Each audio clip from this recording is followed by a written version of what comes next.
প্রাণপ্রিয় শিক্ষার্থীবৃন্দ, তোমাদের সকলকে স্বাগত জানাচ্ছি। আমি জয়তুশীল, সহকারী অধ্যাপক, বান্দরবান ক্যান্টনমেন্ট পাবলিক স্কুল ও কলেজ। প্রিয় শিক্ষার্থীবৃন্দ, দ্বাদশ শ্রেণীর প্রিয় শিক্ষার্থীবৃন্দ, তোমরা লক্ষ্য করবে আজকে আমি তোমাদেরকে জীববিজ্ঞান বিষয়ের দ্বিতীয় পত্রের অধ্যায় 8 থেকে মানব শারীরতত্ত্ব হিউম্যান ফিজিওলজির অন্তর্ভুক্ত কোঅর্ডিনেশন কন্ট্রোল সমন্বয় নিয়ন্ত্রণের নার্ভাস সিস্টেম থেকে কিছু বিষয় আলোচনা করব। আশা করি মনোযোগ সহকারে শুনবে। নার্ভাস সিস্টেমটাকে আমি এর আগেও দুটো ক্লাস নিয়েছি, এখন এটা তৃতীয় পর্যায়ের ক্লাস। দেখো প্রিয় শিক্ষার্থীবৃন্দ, পরের স্লাইডে কি আছে দেখো। শুরুতেই একটা মস্তিষ্কের লম্বচ্ছেদের চিত্র দিয়ে সাজিয়েছি স্লাইডটাকে, একটু লক্ষ্য করবে কি কি আছে। দেখো, অগ্র মস্তিষ্ক, মধ্য মস্তিষ্ক, পশ্চাৎ মস্তিষ্ক, four brain, mid brain, hind brain. মস্তিষ্ক এবং মস্তক এক নয়। মস্তক হচ্ছে মাথা, হেড, মস্তিষ্ক হচ্ছে ব্রেন। মস্তিষ্ক কেন্দ্রীয় স্নায়ুতন্ত্রের অংশ, এটাকে তিন ভাগে ভাগ করা হয়েছে, বাংলায় অগ্র মস্তিষ্ক, মধ্য মস্তিষ্ক এবং পশ্চাৎ মস্তিষ্ক। অগ্র মস্তিষ্ক ইংরেজিতে ফোর ব্রেন, মধ্য মস্তিষ্ক মিড ব্রেন, পশ্চাৎ মস্তিষ্ক হ্যান্ড ব্রেন। জীববিজ্ঞানের ভাষায় প্রোসেনসেফালন, মেসেনসেফালন এবং রম্হেনসেফালন এইভাবে বলা হয়ে থাকে। দেখো, প্রত্যেকটা ভাগেরই আবার তিনটি করে অংশ আছে, সেগুলো আমি আগের ক্লাসে বলেছি। এই ফিগারে হয়তো যথাযথ মিলবে না, তারপরেও চেষ্টা করো। দেখো, সেরেব্রাম, কর্পাস ক্যালোসাম এবং থ্যালামাস, হাইপোথ্যালামাস। কর্পাস ক্যালোসামটা কি সেটাও আমি বলেছিলাম। আসো, মধ্য মস্তিষ্কের তিনটে অংশের মধ্যে এখানে শুধু একটাকে দেখানো হয়েছে, বাকি দুটো এখানে লেবেলিং করা হয়নি। কর্পোরা কোয়াড্রিজেমিনা। পশ্চাৎ মস্তিষ্কের ক্ষেত্রে সেরেবেলামকে দেখতে পাচ্ছি, পন্সকে দেখতে পাচ্ছি, মেডুলা অবলঙ্গাটাকে দেখতে পাচ্ছি।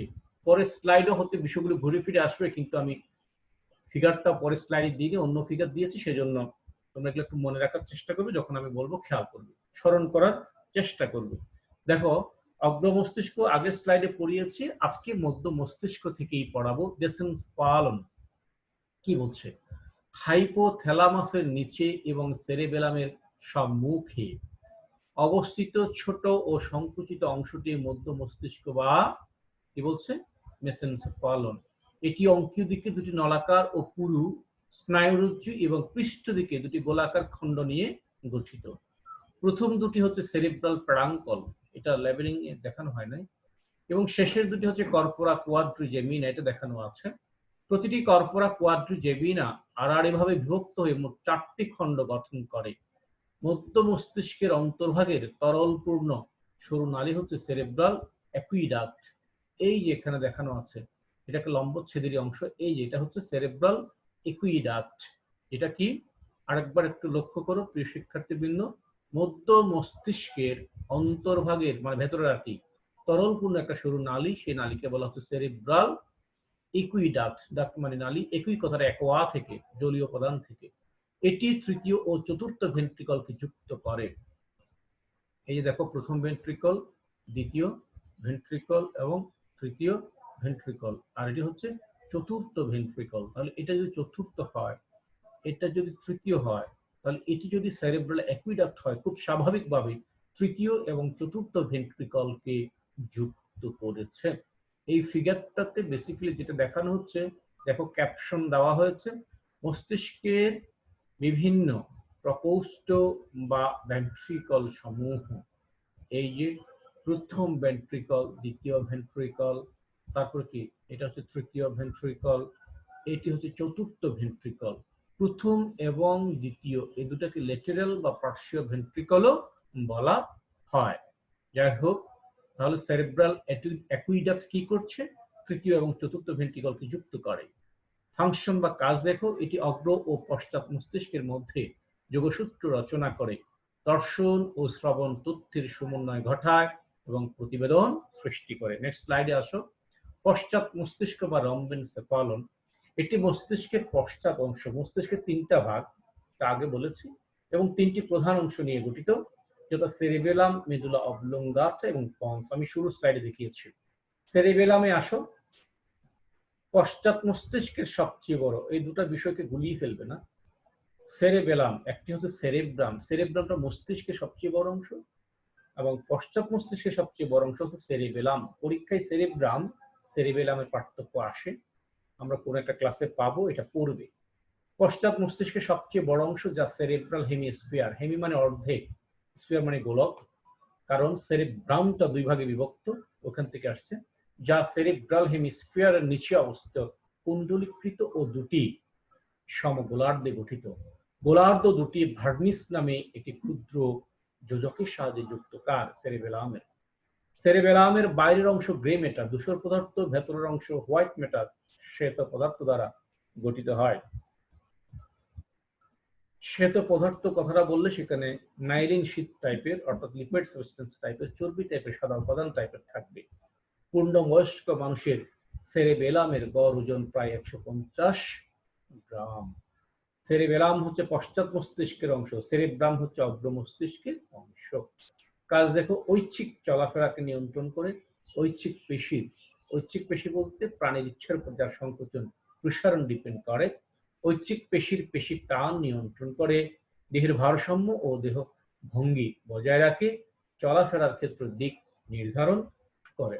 প্রিয় শিক্ষার্থীবৃন্দ, দেখো মেডুলা অবলঙ্গাটা কি বলছে। মেডুলা অবলঙ্গাটার ক্ষেত্রে এটি পন্স এর কিনারা ঘেঁষে প্রসারিত অনেকটা পিরামিড আকৃতির দণ্ডাকার অংশ, শুরুতে প্রথম স্লাইডে আমরা দেখেছি, যা লম্বায় প্রায় 3 সেন্টিমিটার, চওড়ায় 2 সেন্টিমিটার, স্থূলত্বে 1.2 সেন্টিমিটার।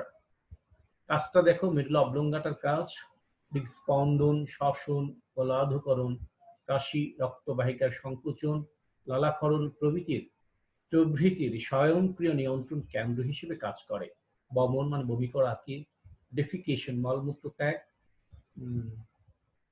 রক্তচাপ, পৌষ্টিক নালীর পেরিস্টালসিস ব্যাখ্যা আগের ক্লাসে দিয়েছি, প্রভৃতি নিয়ন্ত্রণ করে। সুষুম্না কাণ্ড, স্পাইনাল কর্ড ও মস্তিষ্কের মধ্যে যোগসূত্র সৃষ্টি করে। মেডুলা অবলঙ্গাটা, এটা একটু ইম্পর্টেন্ট, এই লাইনটা পড়বা ভালো করে দেখে নিবা। মেডুলা অবলঙ্গাটা পঞ্চম, ষষ্ঠ, সপ্তম, অষ্টম, নবম, দশম, একাদশ এবং দ্বাদশতম কারোটিক স্নায়ুর উৎসস্থল হিসেবে কাজ করে। যে সকল স্নায়ু কেন্দ্রীয় স্নায়ুতন্ত্র থেকে মানে মস্তিষ্ক থেকে উৎপন্ন হয় সেগুলি হলো কারোটিক স্নায়ু। কেন্দ্রীয় কর্টেক স্নায়ুর উৎসস্থল হিসেবে কাজ ও সংশ্লিষ্ট স্নায়ুর কাজ নিয়ন্ত্রণ করে। পন্সের ক্ষেত্রে দেখো, এটি মেডুলা অবলঙ্গাটার উপরের অংশের মেঝেতে অবস্থিত এবং আড়াআড়ি স্নায়ুতন্ত্র নির্মিত একটি পুরু ব্যান্ড। কাজ দেখো, সেরিবেলাম সুষুম্না কাণ্ড ও মস্তিষ্কের অংশের মধ্যে রিলে স্টেশন, প্রেরণ কেন্দ্র হিসেবে কাজ করে। দেহের দুপাশের পেশির কর্মকাণ্ড সমন্বয় করে স্বাভাবিক শ্বাসক্রিয়া আরো নিয়ন্ত্রণ করে। দেখো, মস্তিষ্কের ভেন্ট্রিকল বা গহ্বর বা প্রকোষ্ঠ একটু বড় করে দেখিয়েছি আর কি, তার আগেও আমি দেখিয়েছি। এখানে দেখানো হচ্ছে কর্পাস ক্যালোসাম, এটা মূলত ওই যে সেরিব্রাল হেমিস্ফিয়ারকে যুক্ত করে প্রথম ও দ্বিতীয় ভেন্ট্রিকল, যেটাকে পার্শ্বীয় ভেন্ট্রিকল বলা হচ্ছে, যে নাম্বার 1, নাম্বার 2, আবার এই যে তৃতীয় ভেন্ট্রিকল, তারপরে সেরিব্রাল অ্যাকুইডাক্ট, যেটা কিনা থার্ড এবং ফোর্থ ভেন্ট্রিকলকে যুক্ত করে। তারপর দেখো এই যে পন্সের পজিশন দেখানো আছে, এবং চতুর্থ ভেন্ট্রিকল দেখলাম, সেরিবেলাম দেখলাম, সুষুম্না কাণ্ডের কেন্দ্রীয় নালী, এই যে নালীটা স্পাইনাল কর্ডের একটা সেন্ট্রাল একটা ডাক্ট। যাই হোক, মস্তিষ্কের বিভিন্ন প্রকোষ্ঠ বা ভেন্ট্রিকল আমরা দেখলাম।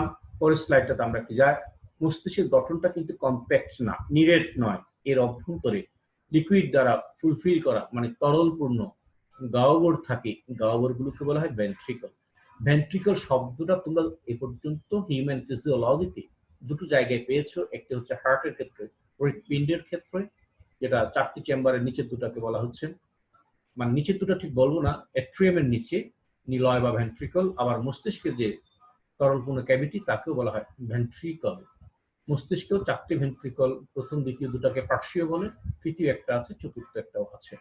মস্তিষ্কের গঠন নিরেট নয়, এর অভ্যন্তরে তরলপূর্ণ গহ্বর থাকে, গহ্বরগুলোকে ভেন্ট্রিকল বলে। মানুষের মস্তিষ্কে 4টি ভেন্ট্রিকল দেখা যায়, এগুলো দুটি পার্শ্বীয় ভেন্ট্রিকল, তৃতীয় এবং চতুর্থ ভেন্ট্রিকল নামে পরিচিত। প্রথম ও দ্বিতীয় ভেন্ট্রিকলকে পার্শ্বীয় ভেন্ট্রিকল বলে। মস্তিষ্কের গহ্বরে বিদ্যমান তরল পদার্থের নাম সেরেব্রোস্পাইনাল ফ্লুইড, মনে রাখবা, সেরেব্রোস্পাইনাল ফ্লুইড মস্তিষ্কের গহ্বরে বিদ্যমান তরল পদার্থের নাম। ভেন্ট্রিকল গুলো সম্পর্কে একটু বলি, বর্ণনাগুলো একটু বলি। দেখো, পার্শ্বীয় ভেন্ট্রিকল, অগ্র মস্তিষ্কের দুটি সেরিব্রাল হেমিস্ফিয়ারের কেন্দ্রভাগে অবস্থিত ভেন্ট্রিকল দুটিকে পার্শ্বীয় ভেন্ট্রিকল বলে। তৃতীয় ভেন্ট্রিকল, অগ্র মস্তিষ্কের দুটি থ্যালামাসের মধ্যবর্তী গহ্বরকে তৃতীয় ভেন্ট্রিকল বলে। ইন্টারভেন্ট্রিকুলার ফোরামিনার সাহায্যে এটা পার্শ্বীয় ভেন্ট্রিকল দুটির সাথে যুক্ত থাকে। সেটা আমাকে এখানে একটু দেখায়। এই যেটা থার্ড ভেন্ট্রিকল, এটা ফার্স্ট এবং সেকেন্ড। আসলে ফার্স্ট সেকেন্ড কোনটা নাম্বারে 1 ঠিক সেভাবে নয়, এ দুটোই লেটেরাল, যেহেতু সংখ্যায় 2 এই জন্য একটাকে প্রথম একটাকে দ্বিতীয় বলছি। এই দুটো ল্যাটেরাল ভেন্ট্রিকল এই থার্ড ভেন্ট্রিকলের সাহায্যে এই যে ছিদ্রপথে যুক্ত, এই যে ছিদ্রপথে যুক্ত সেই ছিদ্রপথের নাম ইন্টারভেন্ট্রিকুলার ফোরামিনা। ফোরামেন থেকে আসছে।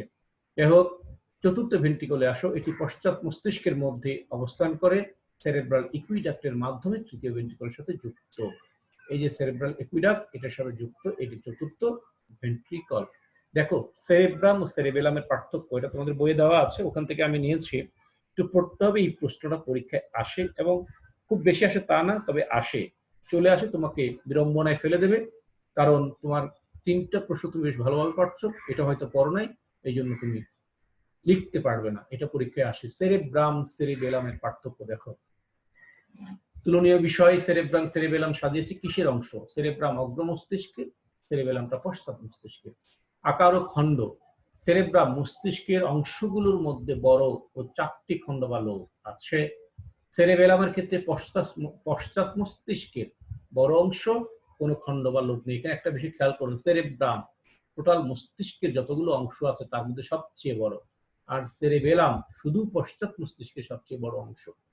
যোজক থাকে, সেরেব্রাম দুটো হেমিস্ফিয়ার আছে না, কর্পাস ক্যালোসামের সাহায্যে সেরেব্রাল হেমিস্ফিয়ার দুটোকে যুক্ত রাখে। মানে সেরেব্রামের দুটো খণ্ড যারা সেরেব্রাল হেমিস্ফিয়ার নামে পরিচিত, তারা দুটির কানেকটিভ মানে তাদের লিঙ্ক যেটা ব্যান্ড সেটা হলো কর্পাস ক্যালোসাম। সেরেবেলামের ক্ষেত্রে ভার্মিস। কাজ দেখো, সেরেব্রামের ক্ষেত্রে ঘ্রাণ, শ্রবণ, দৃষ্টি, কথন মানে কথা বলা আর কি, স্পর্শ, স্মৃতি, বুদ্ধি, ইচ্ছা শক্তি, কর্মপ্রেরণা ইত্যাদির কেন্দ্রবিন্দু। সেরেবেলামের ক্ষেত্রে দেখো ভারসাম্য, বডির ব্যালেন্স, মাথা ও চোখের সঞ্চালন, পেশি টান, দেহের ভঙ্গি মানে পোজ ও স্বয়ংক্রিয় কার্যকলাপের নিয়ন্ত্রক। মস্তিষ্কের বিভিন্ন অংশ ও এদের কাজ ছকের মাধ্যমে দেখিয়েছি, ছকটা একটু পড়ে নিবা, শিখে নিবা। ভ্রূণীয় মস্তিষ্ক, অগ্র মস্তিষ্ক, প্রাপ্তবয়স্কের মস্তিষ্ক হচ্ছে সেরেব্রাম, থ্যালামাস, হাইপোথ্যালামাস। কাজ দেখো, সেরেব্রাম দৃষ্টি, শ্রবণ, ঘ্রাণ, কথন, স্পর্শ, অনুভূতি, বুদ্ধিবৃত্তি, স্মৃতিশক্তি, বিচার বুদ্ধি, ইচ্ছাশক্তি, কর্ম, প্রেরণা ইত্যাদির কেন্দ্র হিসেবে কাজ করে। থ্যালামাসের ক্ষেত্রে গন্ধ ছাড়া অন্যান্য সংবেদী উপাত্তকে সমন্বিত করে। সেরেব্রামে প্রেরণ করে স্পর্শ, ব্যথা, চাপ, ক্রোধ, আবেগ ইত্যাদির অনুভূতির কেন্দ্র হিসেবে কাজ করে। ব্যক্তিত্বের বিকাশ ঘটায় এবং সামাজিক আচরণের প্রকাশ ঘটায়। হাইপোথ্যালামাস স্বয়ংক্রিয় অটোনমিক যে নার্ভ সিস্টেম অথবা নার্ভ আছে, স্বয়ংক্রিয় স্নায়ু এবং দেহের আন্তঃসাম্য যেটা ইন্টারব্যালেন্স রক্ষা করে। পিটুইটারি গ্রন্থির কাজ নিয়ন্ত্রণ করে। ক্রোধ মানে রাগ আর কি, ভীতি, দেহতাপ নিয়ন্ত্রণ, পরিপাক, চলন ও নিদ্রার ছন্দ এবং প্রতিবর্তী ক্রিয়া নিয়ন্ত্রণ করে এবং মানসিক ও দৈহিক কাজের সমন্বয় সাধন করে। আমি আশা করব আমার প্রাণপ্রিয় শিক্ষার্থী বৃন্দ তোমরা আমার সাথে আছো এবং অনলাইন ক্লাসগুলো তোমরা আপডেট রাখছো, নিয়মিতই দেখছো এবং পড়ছো, শিখছো, নোট করছো। ভালো কিছু করতে হলে লেখাপড়ার কোনো বিকল্প নাই, একমাত্র বিদ্যাশক্তি তোমাকে তোমার স্বপ্নের শিখরে পৌঁছে দেবে। তাই বলবো, বইয়ের সাথে থাকবে, টেক্সট বুকের সাথে থাকবে, ফেসবুকের সাথে অবশ্যই নয়। Best of luck, thank you very much. মধ্য মস্তিষ্ক, পশ্চাৎ মস্তিষ্ক একটু দেখে নিবা, আমি আর বলছি না। আজকে এখানে বিদায় নিচ্ছি, বাই বাই।